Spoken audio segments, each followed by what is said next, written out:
Om Swastiastu. Baik, jadi di sini saya akan membahas mengenai jawaban soal dari ulangan ujian akhir semester Agama Hindu. Perkenalkan, nama saya Kadet Nur Panita Wijaya dengan NIM 25170511030 dari kelas IKI. Baik, masuk pada soal yang pertama. Sebuah objek wisata di Bali mengalami peningkatan jumlah wisatawan. Namun, di sekitar pura masih banyak ditemukan sampah, kebisingan, dan perilaku wisatawan yang kurang menghormati kesucian dari pura tersebut. Pertanyaannya, analisislah kasus tersebut berdasarkan konsep Trihita Karana dan jelaskan langkah-langkah yang dapat dilakukan masyarakat, pengelola wisata, dan pemerintah untuk menjaga keharmonisan hubungan manusia dengan Tuhan, sesama, dan lingkungan.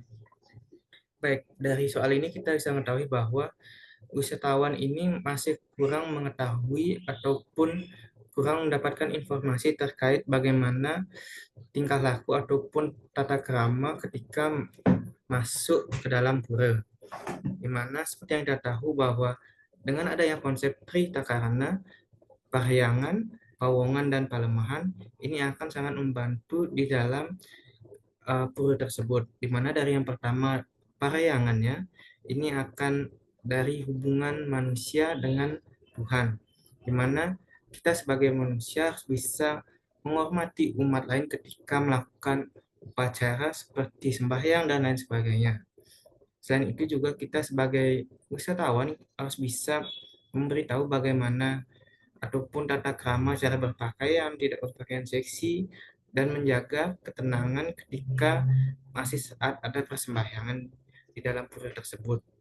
Selanjutnya yang kedua yaitu pawongan, di mana dari masyarakat ataupun pengelola dan wisatawan harus bisa saling menghormati serta menjaga budaya Bali, di mana antara masyarakat dan wisatawan harus bisa saling menghormati, seperti masyarakat bisa memberitahu bagaimana tata krama yang baik dan wisatawan bisa mengerti dan bisa melakukan hal tersebut, di mana pawongan ini adalah hubungan antar sesama manusia.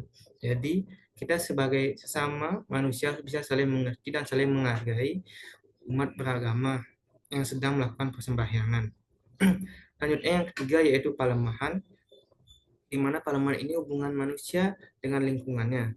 Kita sebagai masyarakat dan ketika ada wisatawan, kita harus bisa juga memberitahu bagaimana harus ataupun aturan yang berlaku di pura tersebut. Seperti kita harus bisa menjaga kebersihan lingkungan, mengurangi sampah, dan menciptakan kawasan yang lebih lestari lagi di pura tersebut.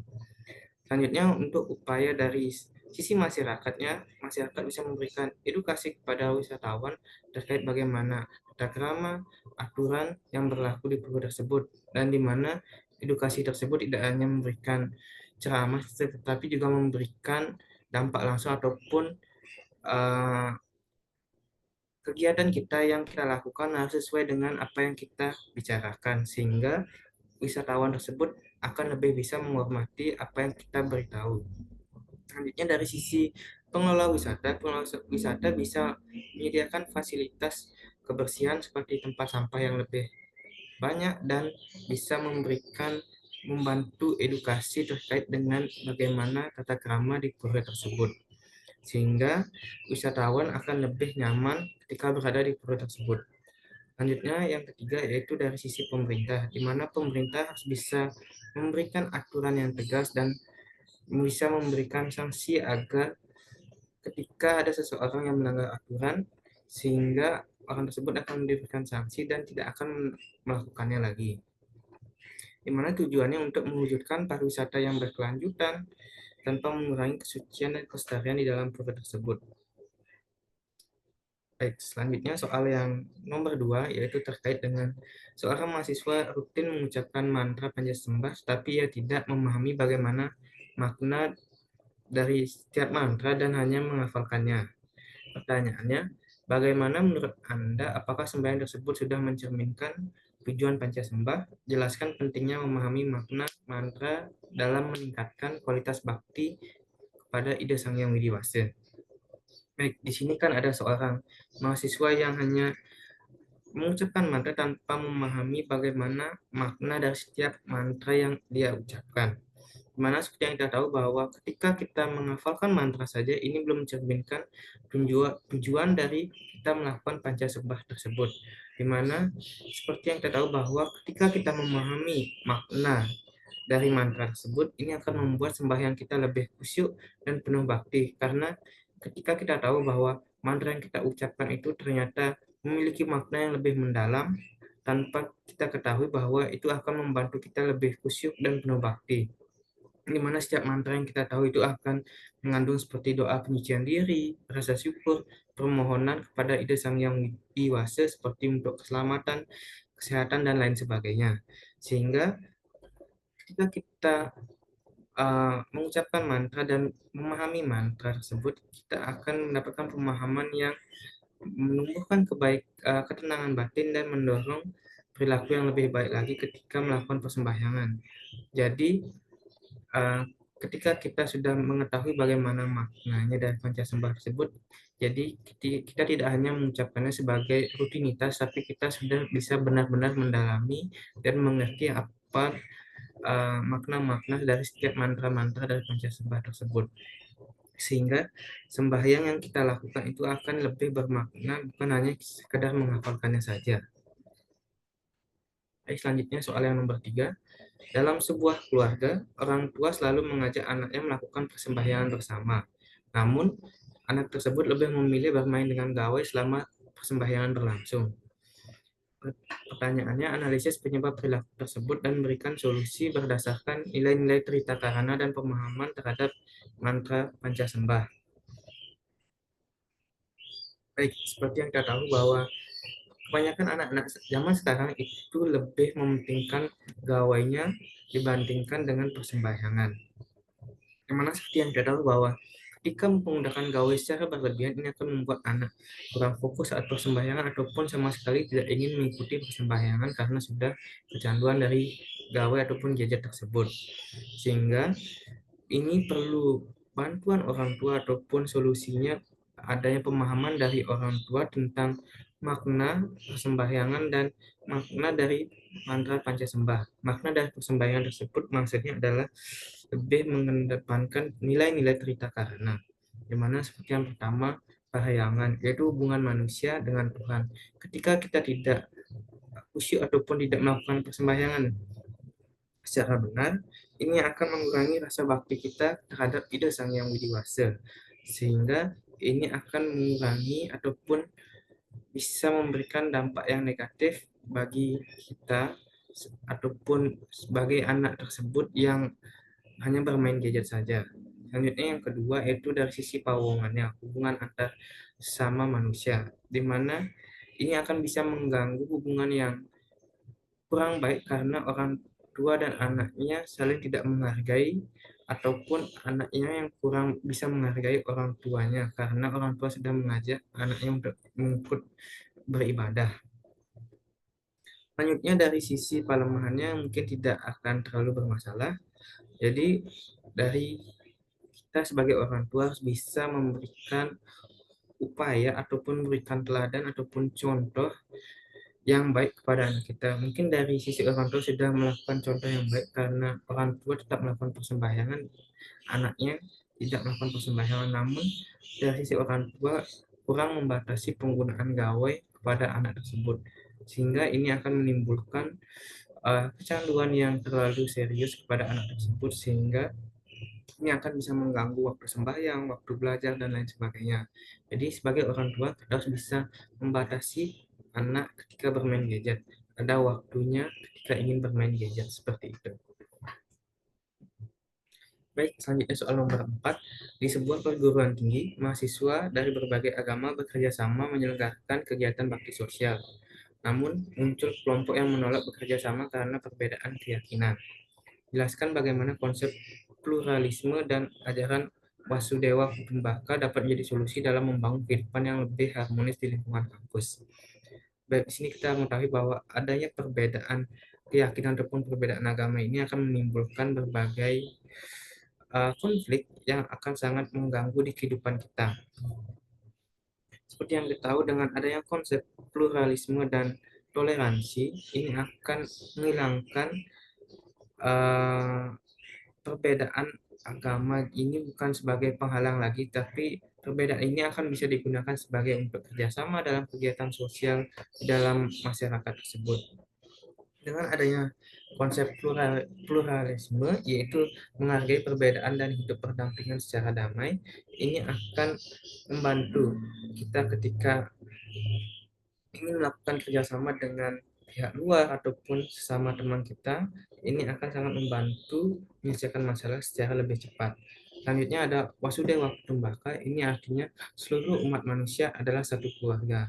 Sama seperti dalam Pancasila, Bhinneka Tunggal Ika, ini untuk bertujuan untuk menyatukan perbedaan-perbedaan yang ada, baik dari sisi keyakinan, adat istiadat, bahasa, dan lain sebagainya, di mana dari Wasudewa Kutumbaka ini akan menyatukan seluruh umat manusia dalam satu keluarga. Artinya tidak ada perbedaan-perbedaan lagi, tidak adanya konflik, sehingga ini akan mempermudah kita dalam melakukan sosialisasi.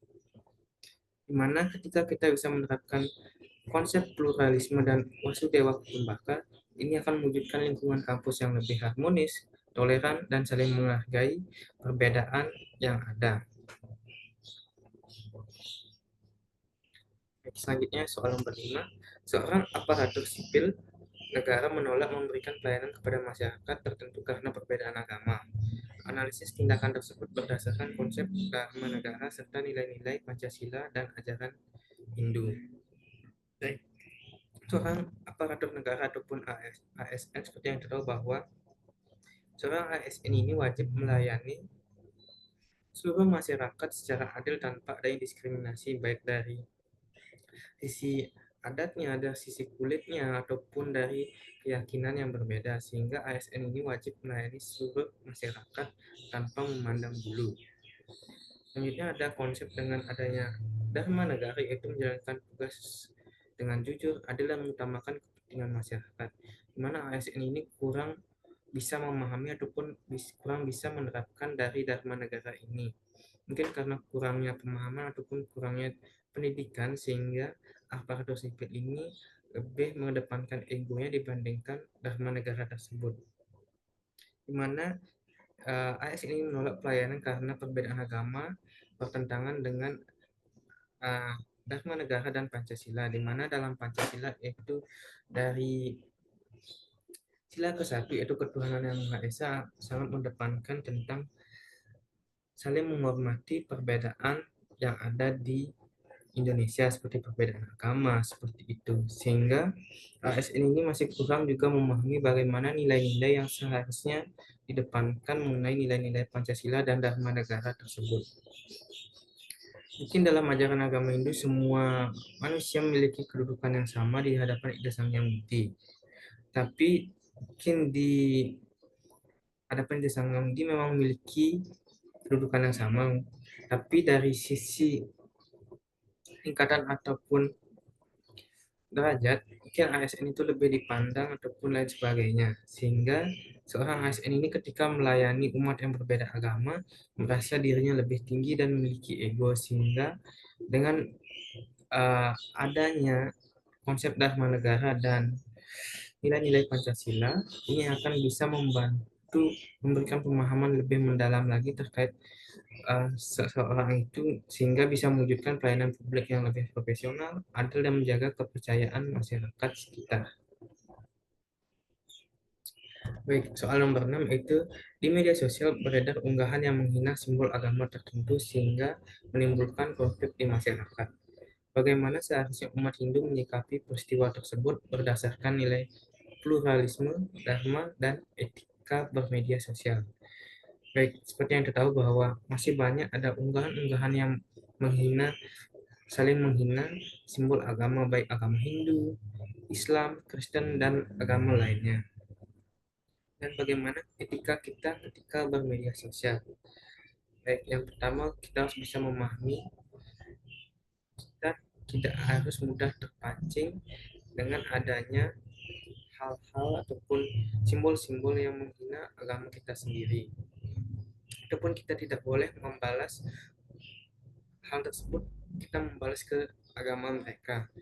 Yang pertama, kita harus bisa sabar untuk menghadapi hal tersebut, tidak mudah terpancing emosi. Selanjutnya, seperti yang tahu bahwa dengan adanya konsep pluralisme, saling menghormati semua agama dan menjaga kerukunan. Nah, mungkin seorang yang mengunggah simbol yang menghina agama itu kurang memahami bagaimana nilai-nilai pluralisme seharusnya. Mana seperti yang kita tahu bahwa dengan kita memahami nilai pluralisme, ini akan bisa menghormati sesama agama, tidak akan saling menjelekkan ataupun menjatuhkan agama. Selainnya juga ada dari sisi dharma, itu mengedepankan kebenaran dan perbuatan yang baik. Jika kita bisa membantu ataupun memberikan uh, pendidikan ataupun ceramah terkait dengan hal tersebut, kita bisa membantu seseorang tersebut agar tidak melakukan hal tersebut untuk tidak diulang kembali, sehingga ini akan sangat membantu dari sisi dharmanya itu melakukan perbuatan yang baik. Nah, selanjutnya adalah etika bermedia sosial. Ketika kita mengetahui adanya konten sensitif seperti menghina simbol agama tersebut, kita bisa melaporkan konten yang menghina tersebut, dimana nanti saat di media sosial itu akan bisa akunnya diblokir ataupun lain sebagainya dari pihak media sosial tersebut. Kita tidak boleh ikut menyebarkan ataupun malah ikut menghina agama orang lain, sehingga ini akan tidak seperti rantai, akan terus, sehingga kita bisa memutus rantai konflik ini. Jadi ketika kita menggunakan media sosial yang baik, seharusnya kita bisa uh, secara bijak, sopan, dan bertanggung jawab ketika kita ingin mengetik ataupun membuat sesuatu di media sosial tersebut. Baik, selanjutnya soal nomor 7, sebuah panti asuhan Hindu menerima bantuan dalam jumlah besar. Namun sebagian bantuan tidak disalurkan kepada anak-anak, melainkan digunakan untuk kepentingan pribadi pengurus. Analisis kasus tersebut berdasarkan ajaran Trikaya Parisuda dan etika pelayanan dalam agama Hindu. Baik, dari sisi Trikaya Parisuda yaitu uh, Manacika, Wacika, dan Kayakanya. Dari sisi Manacika, kita sudah tahu bahwa si pengurus panti ini memiliki niat yang tidak baik karena bantuan yang diberikan kepada panti sosial tersebut dia gunakan sebagian ataupun lebih untuk diri mereka sendiri, sehingga dari sisi manacikanya tidak berperilaku baik. Selanjutnya wacike, mungkin saja uh, pengurus panti tersebut berkata tidak jujur ataupun menyampaikan penggunaan bantuan tersebut secara tidak jujur terhadap pemberi bantuan tersebut. Dari sisi kayaknya, perbuatannya si pengurus panti ini mengambil hak-hak panti, ini merupakan perbuatan yang salah tentu saja. Nah, seperti yang kita tahu bahwa ini merupakan salah satu contoh penyalahgunaan bantuan, ini merupakan pelanggaran dari kepercayaan dari penerima bantuan dan tanggung jawab yang seharusnya ia lakukan sebagai pengurus panti. Solusinya dari kasus tersebut seperti yang tahu bahwa dari pengurus panti tersebut harus bisa memiliki uh, pemahaman yang lebih mendalam terkait dengan Trikaya Parisude dan etika pelayanan yang lebih baik lagi. Di mana ketika kita sudah bisa memahami makna dari Trikaya Parisude tersebut, kita pasti akan bisa mengelola dana tersebut secara jujur, transparan, dan bertanggung jawab terhadap apa yang sudah diberikan kepada kita, sehingga anak-anak panti tersebut tidak kelaparan dan kekurangan apa yang seperlunya mereka perlukan seperti itu. Baik, soal nomor 8, mahasiswa melaksanakan kegiatan pengabdian masyarakat di panti asuhan hanya untuk memperoleh nilai mata kuliah tanpa menunjukkan kepedulian kepada anak-anak. Evaluasi perilaku tersebut berdasarkan konsep karma marga dan nilai pelayanan yang diajarkan dalam agama Hindu. Yang kita tahu bahwa banyak sekarang mahasiswa-mahasiswa yang hanya mendepankan nilai untuk mendapatkan nilai yang baik, namun mereka tidak terlalu menghiraukan bagaimana kepedulian terhadap anak-anak sebenarnya mahasiswa tersebut sedang melakukan kegiatan pengabdian di masyarakat. Nah, di mana pengabdian ini seharusnya dapat dilakukan dengan tulus, bukan hanya untuk memperoleh nilai semata. Dengan adanya konsep karma marga, mereka harusnya bisa bekerja dengan ikhlas tanpa mengharapkan imbalan. Selain itu juga mereka bisa berinteraksi dan membantu masyarakat sesuai dengan kemampuannya. Misalnya ketika mereka jurusan akuntansi bisa membantu UMKM, bagaimana cara membuat pembukuan yang baik, bagaimana cara uh, perhitungannya bagaimana, dan lain sebagainya. Sehingga ini akan bisa sangat membantu dari sisi masyarakatnya. Selain itu juga bisa menumbuhkan kepedulian dan tanggung jawab. Selain itu juga ada yang empati. Dengan kita saling bekerja sama antara masyarakat dan mahasiswa, ini akan sangat membantu dan sangat bisa membantu dari sisi keuangan ataupun ekonomi dari desa tersebut. Karena ini akan bisa sangat membantu dari sisi keuangannya ataupun sisi ide-ide yang diberikan dari mahasiswa, sehingga dari sisi masyarakatnya bisa melaksanakan ide-ide tersebut sehingga akan membantu peningkatan penjualan dari desa tersebut. Nah, di mana tujuan dari pengabdian ini sebenarnya memberikan manfaat bagi masyarakat sekaligus membentuk karakter mahasiswa, di mana karakter mahasiswa ini dibentuk ketika sudah terjun langsung ke lapangan ataupun melakukan pengabdian di masyarakat.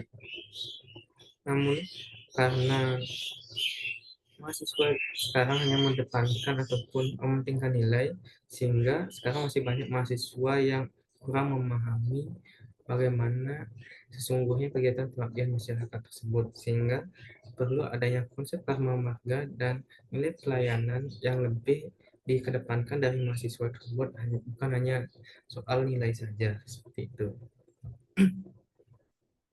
Baik, selanjutnya soal nomor 9. Sebuah panti asuhan menghadapi keterbatasan dana untuk memenuhi kebutuhan pendidikan anak-anak asuh. Jelaskan strategi yang dapat dilakukan masyarakat Hindu berdasarkan semangat dan punya gotong royong dan tanggung jawab sosial. Baik, di sini kan terlihat adanya keterbatasan dana. Ini merupakan tanggung jawab kita bersama. Karena kita bisa membantu ataupun ikut membantu anak-anak panti asuhan dengan cara memberikan dana punya, di mana ini memberikan bantuan dengan tulus sesuai kemampuan. Bentuk dana punya tidak hanya uang saja, tapi bisa memberikan pakaian bekas kita, buku-buku yang masih layak pakai, buku bacaan, dan masih banyak hal lainnya yang kita bisa berikan kepada anak-anak tersebut. Selanjutnya dana punya ini kita juga bisa bantu dengan cara ikut mencari ataupun ikut menawarkan dan dana punya agar orang lain ingin ikut serta membantu memberikan bantuan kepada panti-panti asuhan tersebut. Selanjutnya dari sisi gotong royong ini akan sangat membantu karena ketika kita ikut membantu mencairkan dana punya, ini sudah tergolong dari konsep gotong royong. Gotong royong tidak hanya melakukan pengerjaan tapi juga melakukan penggalian dana dan kegiatan-kegiatan sosial di panti asuhan tersebut, misalnya melakukan pembangunan, jadi sehingga akan bisa menekan biaya dari ketika kita menggunakan tukang, sehingga kita bisa menggunakan konsep gotong royong tersebut. Selanjutnya dari sisi tanggung jawab sosial, kita sudah sangat membantu ketika kita memberikan bantuan, memberikan tenaga kita. Ini sudah merupakan bentuk dari tanggung jawab kita sebagai masyarakat terhadap anak-anak panti asuhan tersebut, di mana sebenarnya tujuan ini untuk memenuhi kebutuhan pendidikan anak-anak panti dan meningkatkan kesejahteraan mereka. Jika anak-anak sudah mendapatkan pendidikan dan tempat yang layak, ini akan sangat membantu mereka untuk tumbuh kembang mereka ke depannya lagi. Soal nomor 10, seorang pejabat menggunakan dana bantuan sosial untuk kepentingan keluarganya. Analisis tindakan tersebut berdasarkan konsep karma pala, trikaya parsuda, dan ajaran astenya ataupun tidak mencuri. Jelaskan dampak bagi pelaku dan masyarakat. Baik, sekarang masih banyak pejabat yang melakukan korupsi ataupun menggunakan dana bantuan untuk kepentingan keluarga ataupun kepentingan pribadi. Di mana seperti yang tahu ini merupakan penyalahgunaan dana bantuan ataupun merupakan tindakan korupsi yang sangat merugikan dari sisi masyarakat tersebut. Di mana dari konsep karma pala, yaitu setiap perbuatan akan menerima akibat ataupun konsekuensinya, mungkin sekarang mereka bisa menikmati dana bantuan tersebut, mungkin bisa bulan depan ataupun jika melakukan penerbangan, mereka akan mendapatkan buah karmanya. Bisa saja mungkin bulan depan mereka bisa dipenjara ataupun dimiskinkan ataupun lain sebagainya. Sehingga dari sisi karma pala seharusnya mereka lebih memahami hal tersebut. Selanjutnya dari Trikayu Parisuddha itu sangat bertentangan dari manajika ataupun niatnya. Ketika sudah memiliki niat menggunakan bantuan tersebut untuk korupsi diri mereka pribadi, ini sudah sangat menyalahi dari sisi manajikanya. Selanjutnya wajib perkataan. Mungkin saja mereka mengatakan bahwa bantuan tersebut sudah benar-benar digunakan untuk masyarakat. Namun kenyataannya dana tersebut hanya digunakan untuk kepentingan mereka pribadi. Dan sisi dari kaike ataupun perbuatannya sudah terlihat perbuatan mereka sangat-sangat melanggar dari sisi kaikenya. Karena dana tersebut tidak digunakan benar-benar untuk di masyarakat, hanya digunakan dari sisi keluarga pribadi saja. Maka itu dari sisi Trikaya Parisuddha juga sudah sangat tidak sesuai. Selanjutnya dari astanya itu tidak mengambil hak milik orang lain, di mana dari sisi pejabat tersebut sudah mengambil juga hak milik orang lain, di mana sebenarnya tujuan dari dana bantuan sosial itu adalah untuk memberikan bantuan kepada masyarakat ataupun bantuan baik berupa uang ataupun bantuan bangunan ataupun bantuan akses jalan dan lain sebagainya. Ketika pejabat tersebut mengambil bantuan tersebut sehingga tujuannya tidak sampai, itu tujuan sebenarnya adalah menjunjung kejujuran dari sisi pejabatnya, tanggung jawab dan dharma dalam menjalankan amanah menggunakan dana tersebut, sehingga pejabat tersebut harusnya bisa memahami dari sisi karma pala yang akan dia terima, dari sisi kekaya parisuddha yang sudah dia langgar, dan sisi astanya yaitu hak orang lain yang diambil. Sehingga ketika pejabat tersebut sedang memahami konsep-konsep tersebut, maka pejabat tersebut seharusnya tidak mengambil bantuan orang lain tersebut dan mengembalikan bantuan tersebut agar tetap bisa digunakan oleh masyarakat. Baik, selanjutnya soal nomor 11. Seorang pegawai menerima hadiah dari rekanan setelah memenangkan tender pemerintah. Apakah tindakan tersebut dapat dibenarkan secara etika? Jelaskan berdasarkan nilai kejujuran dan dharma dalam agama Hindu. Di mana ketika seorang pegawai menerima hadiah dari rekanan, ini bisa menimbulkan ataupun memiliki potensi menimbulkan konflik kepentingan, di mana seharusnya pegawai tersebut bisa menjunjung dari sisi kejujuran, keadilan, dan integritas. Tapi ketika dia menerima hadiah tersebut, pegawai tersebut sudah kurang dari sisi integritasnya. Mana seperti yang tahu bahwa dengan adanya konsep dharma, itu menjalankan tugas secara benar dan bertanggung jawab. Ketika kita dapatkan hadiah, sebaiknya kita menolak hadiah tersebut, karena bisa saja si pemberi hadiah tersebut memiliki maksud lain dengan adanya memberikan hadiah tersebut kepada kita, sehingga ketika ada seorang memberikan hadiah terkait jabatannya, sebaiknya ditolak ataupun dilakukan sesuai aturannya agar tidak menimbulkan konflik ke depannya. Nah, sehingga ini akan bisa menjaga kepercayaan dari sisi masyarakat dan pelayanan publik, karena seperti yang kita tahu bahwa hadiah tersebut bukan merupakan simbol dari sisi kebahagiaan dia, tapi merupakan sisi bentuk lain dari sebab ataupun penyalahgunaan yang akan dilakukan oleh si penerima tersebut. Baik, soal nomor 12. Di sebuah instansi, praktik gratifikasi telah dianggap sebagai budaya yang sering dilakukan. Bagaimana upaya membangun budaya anti korupsi berdasarkan ajaran agama Hindu sehingga kebiasaan tersebut dapat dihilangkan? Nah, yang kita tahu bahwa budaya gratifikasi ini dapat memicu praktik-praktik korupsi. Nah, di mana ketika seorang Memiliki budaya gratifikasi ini seharusnya orang lain bisa membantu dengan memberikan konsep-konsep ataupun ajaran agama Hindu sehingga mereka tidak melakukan praktik-praktik korupsi tersebut seperti rekayasa parisude, yaitu berpikir, berkata, dan berbuat yang baik. Seorang bisa membantu seseorang yang ingin melakukan praktik korupsi tersebut dengan memberikan ajaran terkait trikaya parisude sehingga orang tersebut bisa berpikir tidak melakukan praktik korupsi, tidak membohongi masyarakat, ataupun berbuat yang lebih baik lagi. Selanjutnya dari sisi aslinya tidak mengambil sesuatu yang bukan menjadi hak kita. Ketika kita ingin melakukan korupsi, kita harus bisa memahami juga makna dari aslinya. Mana ketika kita mengambil hak orang lain tersebut akan merasa menderita dan lain sebagainya, sehingga ini sangat merugikan dari pihak si penerima bantuan tersebut. Bisa juga dari sisi karma palanya, kita akan mendapatkan buah karma yang buruk juga karena kita melakukan praktik korupsi tersebut.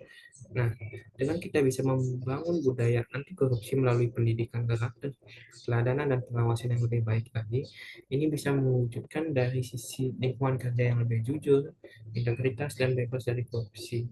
Sehingga Indonesia akan lebih baik lagi untuk kedepannya. Soal nomor 13, sebuah yoga center lebih menonjolkan yoga sebagai tren kebugaran dalam bisnis, sementara aspek spiritual hampir tidak pernah diajarkan. Evaluasilah kondisi tersebut berdasarkan tujuan yoga dalam ajaran Hindu, bagaimana seharusnya keseimbangan antara manfaat fisik dan spiritual diterapkan. Baik, seperti yang tahu bahwa banyak sekarang yoga-yoga center itu hanya melakukan kebugaran dan memahami aspek spiritual ataupun lebih mendalami makna dari spiritual tersebut.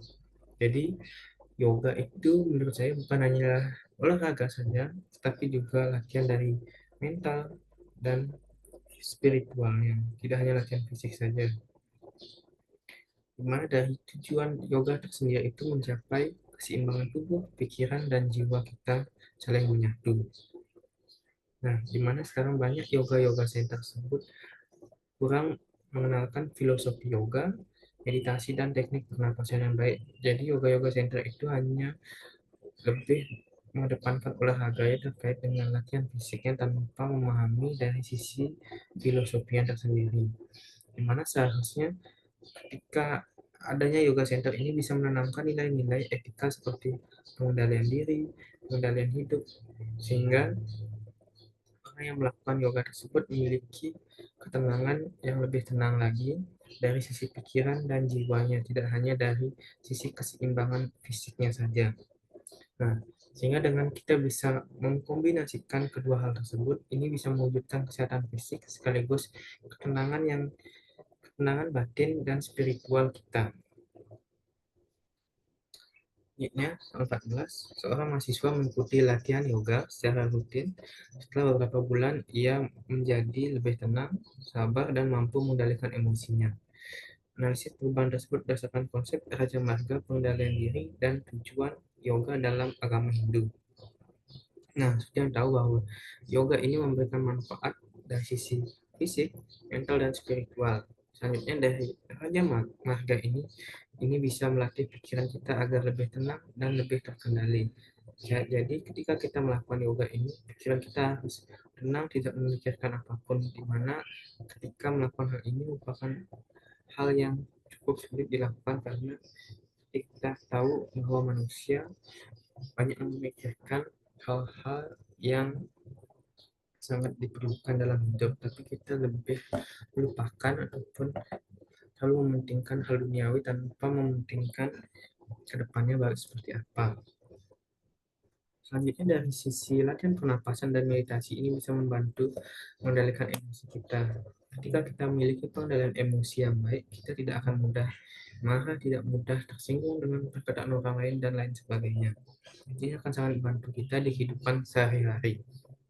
Nah, selanjutnya, dimana dari sisi yoga ini akan membentuk sikap kita lebih sabar, tenang, dan bijaksana ketika menghadapi suatu permasalahan.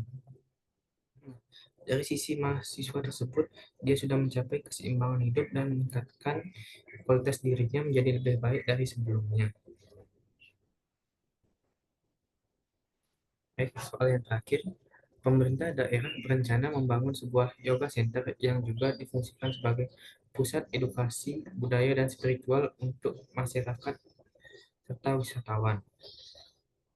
Sejumlah rekomendasi program yang dapat diterapkan agar yoga center tersebut tidak hanya menjadi tempat olahraga, tapi juga menjadi sarana pendidikan karakter dan pelestarian budaya. Baik, jadi yang pertama bisa kita berikan itu kelas yoga yang dipadukan dengan filosofi yoga tersendiri. Nah, di mana kelas yoga tersebut kita bisa melakukan yoga seperti biasa, itu latihan fisik, namun kita padukan dengan filosofi yoga tersebut. Di mana filosofi yoga itu memberikan bagaimana makna lebih mendalam lagi tentang yoga tersebut sehingga kita bisa mengerti. Jadi kita tidak hanya melakukan gerakannya saja, tapi kita lebih memahami makna-makna dari setiap gerakan tersebut sehingga kita akan melakukan praktik yoga itu akan lebih serius lagi. Baik, selanjutnya yang kedua itu ada pelatihan budaya Bali dan nilai-nilai Hindu, di mana di sini bisa menggabungkan dengan adanya nilai Tri Takarana, seni dan aksara Bali. Seperti yang kita tahu bahwa dengan adanya Tri Takarana, dengan Palembahan, Pawongan, dan Pahayangannya akan menjadi lebih baik lagi jika digabungkan dengan berbagai kesenian yang dimiliki di Bali seperti kesenian tari, kesenian aksara Bali, dan lain sebagainya. Nah, selanjutnya juga adanya meditasi, dharma wacana, dan sesi diskusi keagamaan secara rutin. Jadi ini akan sangat membantu bagi seseorang yang memiliki masalah ataupun ingin menanyakan masalah tersebut kepada seseorang yang lebih memahami solusi dari hal tersebut sehingga seperti Dharma Wacana dan diskusi keagamaan secara rutin ini sangat membantu dari sisi masyarakatnya.